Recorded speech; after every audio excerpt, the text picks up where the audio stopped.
pemberontakan itu bukan soal penjajahan Inggris. Inggris itu tak menjajah kalau tadi lah, kalau menurut film. Jadi ada sultan yang membenarkan Inggris itu datang dengan alasan untuk mengembangkan kesultanan itu. Tapi kelihatannya kemudian berkembang karena mereka merasa ada perlindungan dari sultan, dia kemudian mungkin mengarahkan ambil pajak untuk kepentingan daripada para prajurit itu. Nah, prajurit itu karena mungkin arahannya bukan dari atasan, jadi mereka menggunakan sewenang-wenangnya untuk menindas rakyat di bawah untuk pajak, sehingga timbullah pemberontakan. Nah, pemberontakan itu berlaku bukan karena penjajahan sebenarnya, itu antara individu. Saya rasa sejarahnya hampir sama dengan Indonesia. Jadi penjajahan itu nggak ada berlaku, tapi sultan-sultan, raja-raja itu memanfaatkan penjajah untuk melindungi mereka. Dan kemudian rakyat dari domba seakan-akan orang Inggris tadi itu seakan-akan mereka mengambil tanah Melayu. Tapi sebenarnya mereka itu merasa diberi peluang untuk melakukan sesuatu karena ada perjanjian. Jadi yang ada perjanjian itu ya para raja atau para sultan kalau di sini. Sebenarnya yang salah itu sehingga timbulnya pahlawan di sini Mat Kilo itu bukan dia melawan penjajahan sebenarnya, tapi melawan ketidaknyamanan kehidupan itu. Jadi penjajah itu ya karena ada kesempatan sebenarnya. Itu aja kalau menurut saya lah. Saya sebenarnya setuju dengan yang disampaikan Pak E. Jadi kalau melihat kebanyakan film-film di Indonesia sebetulnya kalau menurut saya Mas ya. Jadi film-film di Malaysia ini hanya opini pribadi. Jadi memang secara entertainment, secara industri perfilman, musik dan hiburan yang lainnya di Indonesia memang jauh lebih maju lah daripada di Malaysia. Cuman kalau ngelihat film Mat Kilau ini memang alurnya bagus tadi tentangnya. Jadi yang ditonjolkan tidak hanya serta-merta penjajah sebagai yang satu-satunya disalahkan atau orang jahat lah bahasa gampangnya, terus kemudian orang Melayu adalah orang baiknya. Di situ memang dibuat seolah-olah masing-masing memang ada salah dan benarnya gitu. Terus yang saya suka itu yang tidak ada dalam film Indonesia dan hampir di dalam film-film sejarah di Indonesia yang nggak ada adalah nilai values-nya. Values yang ditunjukkan mungkin Mas kurang banyak kan film ya, Indonesia. mungkin tidak setajam itu. Jadi tidak setajam itu. Jadi mereka nonton belum pernah tahu kok. Setajam silet. Iya, mereka membawa dan mengangkat ayat Al-Quran. Kalau di Indonesia hanya sebaca, ya ini makanya saya sampaikan ini opini pribadi. Opini pribadi. Jadi mereka mengangkat ayat Al-Quran, mereka mengangkat hadis, mereka mengangkat tafsir. Tidak hanya sekedar itu, jadi tafsirnya mereka angkat gitu. Kalau di Indonesia karena memang mereka menjaga keberagaman, mereka menjaga Islam Nusantara, sehingga mereka bagaimana caranya supaya kemerdekaan itu yang memang diperjuangkan oleh semuanya, tidak hanya membawa nama Islam saja. Tapi kalau yang saya lihat di sini memang ada values itu yang kepingin ditonjolkan itu gitu. Bahwa Malaysia identiknya dengan Islam. Ya memang Melayu Islam tidak dengan yang lain gitu. Jadi ada upaya values itu yang mau ditonjolkan. Terus yang terakhir yang saya sangat suka manusia mungkin emosional appeal-nya gitu ya. Jadi di dalam Al-Quran itu ada bahasa ku anfusakum wa ahlikum naro. Jadi seorang suami punya kewajiban bertanggung jawab untuk anak dan istrinya. Itu kewajiban utama seorang suami. Tapi ada konflik yang di situ bahwasanya dia adalah seorang warga negara juga, seorang umat Islam juga yang punya tanggung jawab kepada warga negara dan agamanya. Jadi ketika dihadapkan pada konflik yang seperti ini, kita mesti ngapain gitu ya? Dia istrinya lagi hamil, juga ada anak juga. Dalam Al-Quran harusnya dia bertanggung jawab atas anak dan istrinya. Tapi dia sebagai orang Islam pada saat itu juga bertanggung jawab atas agamanya. Jadi ini konflik ini bagi saya sangat menyentuh, gitu. Ini harusnya seperti apa gitu ya. Nah dia akhirnya melawan ego pribadinya, kemudian setelah itu dia lebih mengedepankan kewajiban dia sebagai orang Islam dan sebagai warga negara Malaysia pada saat itu sih mungkin yang kacamata awam saya sebagai yang non pengamat film, jadi tidak begitu banyak melihat film-film baik Indonesia maupun luar negeri. Tapi sekilas saja, karena saya melihat ya film Malaysia juga tidak begitu banyak, film Indonesia juga tidak begitu banyak. Tapi yang sekilas saya lihat emotional appeal-nya tadi bagus, terus values yang mau ditonjolkan itu bagus. Jadi sampai akhir film pun mereka mengatakan orang Melayu ya, orang Islam ya, kalau misalkan kita keluar daripada akidah ya maka kita akan kehilangan kekuatan kita. Nah itu apa namanya? Ya ini seperti film religi yang dibalut dengan film aksi jadinya ya kan. Jadi bukan film aksi yang ada nilai religinya, tapi film religi. Seperti itu kalau dalam Indonesia mungkin dia kelihatan seperti film religi tapi dibalut dengan aksi. Kalau ya aksi-aksi seperti Yayan Ruhian versus dua orang itu ya sudah hampir sama kayak The Raid lah, hampir sama kayak apa yang Captain America versus apa itu Iron Man sama Winter Soldier itu ya kira-kira kurang lebih hampir sama seperti itu. Cuman ya values-nya itu saya suka sekali. Menarik. Kalau dari kacamata Mbak Esnita gimana Mbak? Wah, benar juga. Boleh. Insight-nya dari pandangannya macam mana? Pandangan saya, pertama saya perkenalkan diri saya, nama saya Smita, saya dari Malaysia sendiri. Saya berminat untuk pembedahan film itu yang datang kemarin. Sebab tak tahu juga lah site review daripada yang bukan warga negara Malaysia kan. Okay. Secara pribadinya kalau dilihat Mat Kilau ni Pak E. apa yang Bapak sampaikan dengan apa yang Mas tu sampaikan ya betul, tapi secara pribadinya apa yang saya lihat, kita lihat dari segi pro and cons-nya kan. So kalau dari segi kekurangannya adalah saya tak nafikan yang saya lagi melihat tinggi kepada filem-filem ni bahaya lah, tapi itu secara jujurnya kan saya lagi suka lihat filem-filem yang cerita-cerita sejarah yang disampaikan oleh Indonesia sendiri, macam ada beberapa filem yang saya follow. Sebab dari segi prop, saya tak nafikan yang prop dia agak lemah untuk Mat Kilau ni sendiri. Tapi tadi kami ada bincang dengan Kak Dara, yang mana filem-filem Malaysia, apa yang Mas pun ada sebutkan tadi, which is dia ada menyebut, dia memang ada ketengahkan unsur Melayu dan Islam tu. Malah Kak Dara sendiri ada tanya, why terlalu kemelayuan ataupun darah berbanding nasional kan Kak Dara kan? Okay. Apa yang kami sampaikan adalah sebab apa yang Mat Kilau tu katakan adalah benar, which is lemahnya Melayu adalah disebabkan tidak bersatunya mereka. So itu apa yang cuba pengarah ni sampaikan, which is dia perlu, jika kita nak lawan keluar, kita sendiri yang kena bersatu padu. Dan itulah yang Malaysia cuba ketengahkan pengarah Samsul Yusof tu, which is dari segi Islamik dan juga Melayunya sendiri. Tapi so far itu je lah. Kalau dari segi props ya agak kurang. Sebab saya belajar sejarah sendiri, actually tapak tu adalah tapak kajian saya. Tempat mereka berlakon tu di Tembeling Pahang. Sejarah dan penceritaan dia adalah tidak sama.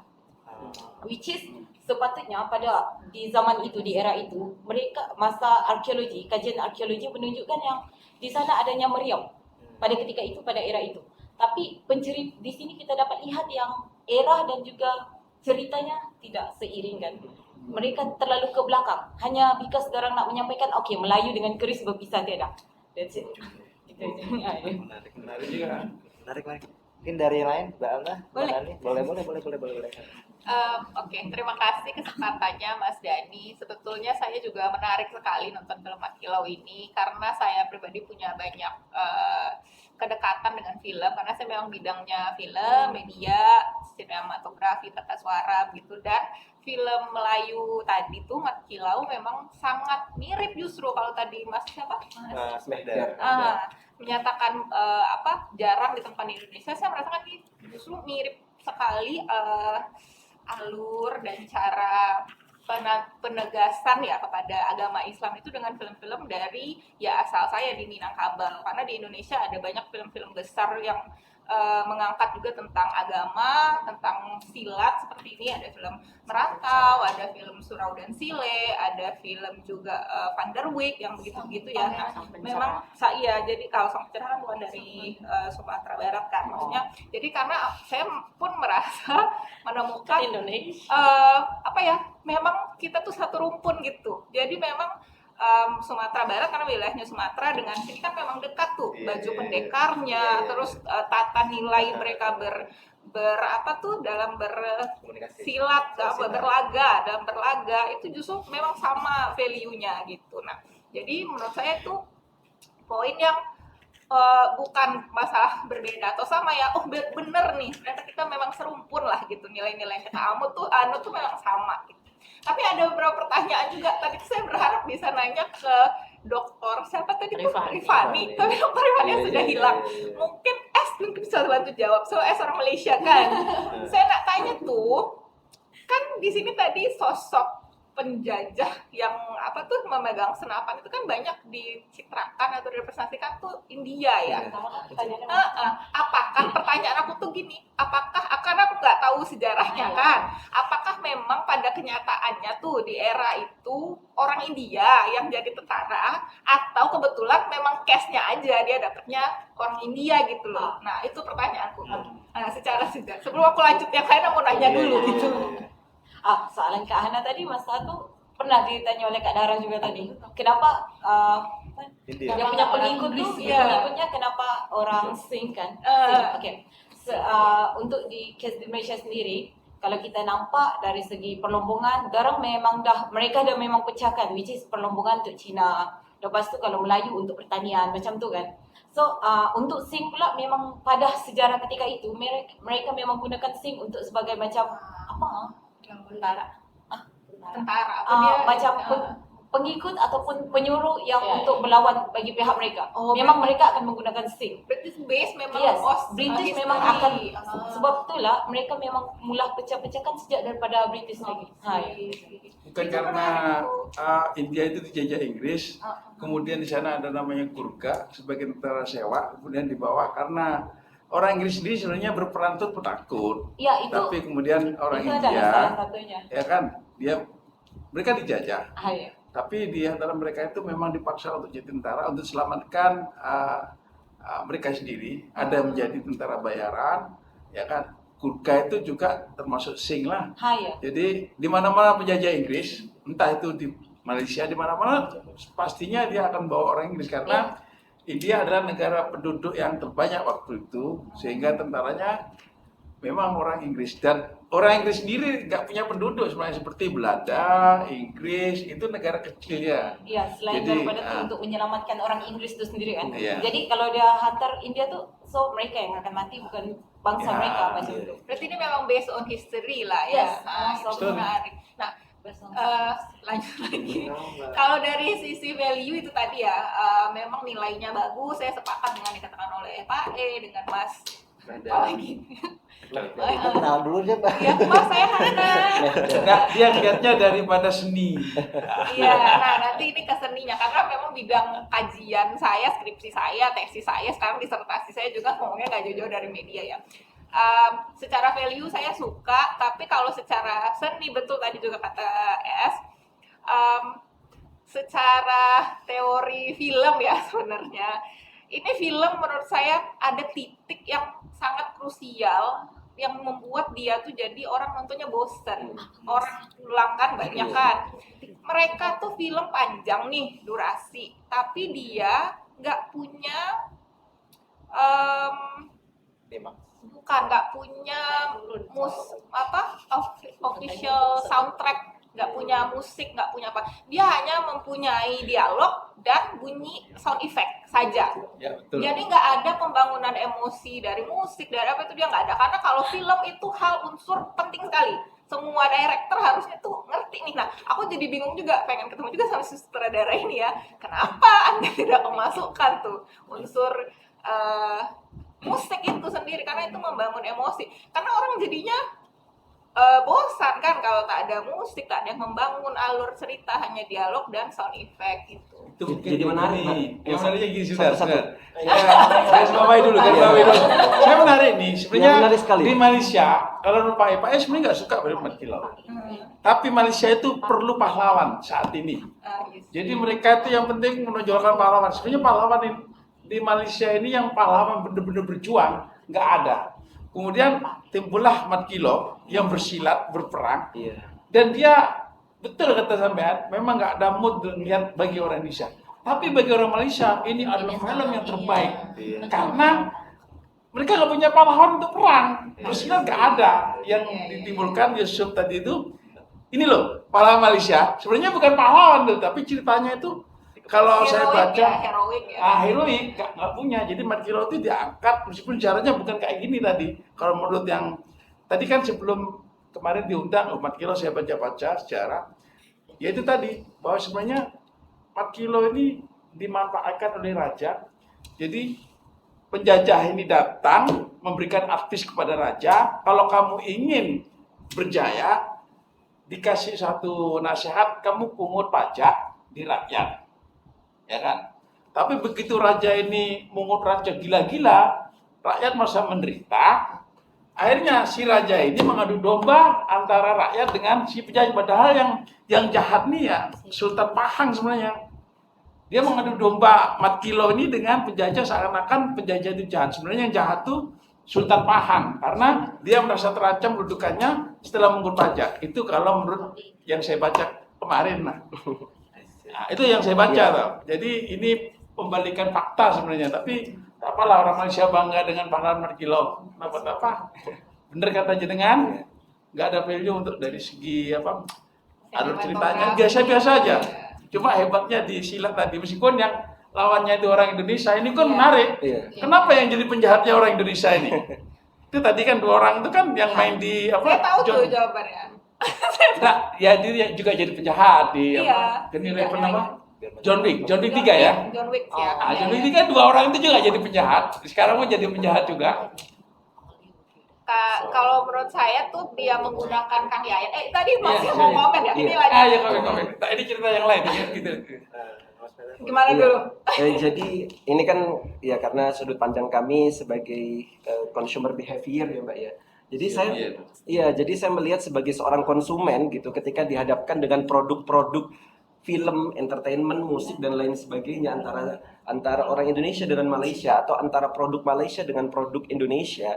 Jadi saya jadi menarik yang disampaikan. Mungkin karena perfilman di Malaysia mungkin kurang soundtrack lah apa dan lain sebagainya. Mereka kurang memperhatikan detail-detail itu yang seharusnya menjadi bumbu penting di dalam entertainment gitu, sehingga akhirnya minat orang kepada perfilman, musik dan lain sebagainya produk Malaysia menjadi lebih rendah dibandingkan dengan Indonesia. Produk Indonesia itu menurut pendapat kami pribadi. Jadi tidak merendahkan, mohon maaf, tidak merendahkan. Jadi ini karena saya nggak melakukan riset, hanya saja public opinion saja. Jadi artis dia di Indonesia, artis juga di Malaysia. Ini public opinion lah, tapi dia artis di Malaysia belum tentu artis di Indonesia mungkin. Nah, ini public opinion, tapi tidak mesti juga, bisa jadi nggak seperti itu kenyataannya. Yang tenar ataupun yang populer di Indonesia, entah itu produk musik, produk film dan lain sebagainya, bisa jadi populer di Malaysia, tapi belum tentu berlaku sebaliknya. Mungkin jadi bagus juga saran yang disampaikan tadi. Mungkin harusnya ada detail seperti soundtrack lah dan lain sebagainya, tidak hanya fokus kepada alur cerita. Kalau tadi saya melihat emotional appeal-nya dapat banget nih. Tetapi ternyata dari sudut pandang perfilman ada yang justru minus yang nggak diberikan sama si sutradara gitu. Jadi saya sedikit dapat pencerahan, mungkin itu kenapa selama ini produk-produk itu masalah entertainment lah, tapi kalau masalah research dan lain sebagainya Indonesia masih di belakang sana dibandingkan Malaysia lah. Jadi tapi masalah entertainment sepertinya Indonesia masih ya ada beberapa poin di atas lah untuk masalah itu tadi. Sedikit lagi ya, nanggung tadi Kang Yayan yang main. Kang Yayan itu kebetulan memang saya kenal dari 2009 karena skripsi saya film Rantau dan dia narasumber saya. Jadi saya sarjana tuh salah satunya berkat dia tuh sebenarnya, si Kang Yayan. Nah, menurut saya itu adalah salah satu strategi menarik dari director dalam rangka marketing. Karena Kang Yayan itu kan sudah terkenal nih di dunia Hollywood, persilatan ya, di dunia persilatan, bahwa dia salah satu tokoh, karena ada beberapa dari Asia. Kalau dulu kan Jackie Chan tuh, nama-nama tinggi ya, ada Jackie Chan. Sekarang kan eranya Yayan Ruhian, Joe Taslim, Iko Uwais. Nah, dia memilih itu adalah salah satu strategi menurut saya sebagai orang film, dari director dan produser, agar orang internasional yang sudah mengenal nama-nama seperti Yayan juga tadi tertarik untuk si nonton Mat Kilau ini. Menurut saya itu salah satu strategi yang bagus banget, karena saya yakin juga itu berpengaruh untuk daya jual film ini. Nah, dan tapi ada satu hal yang saya salut juga, tapi saya nggak tahu ini apakah saya salut atau lagi-lagi saya bertanya ya. Kayaknya film ini tuh minim sponsor ya, dalam artian dibandingkan dengan film-film Indonesia kan sponsornya banyak dan besar. Hal baiknya adalah tidak ada sponsor yang merusak jalan cerita nih secara sejarah.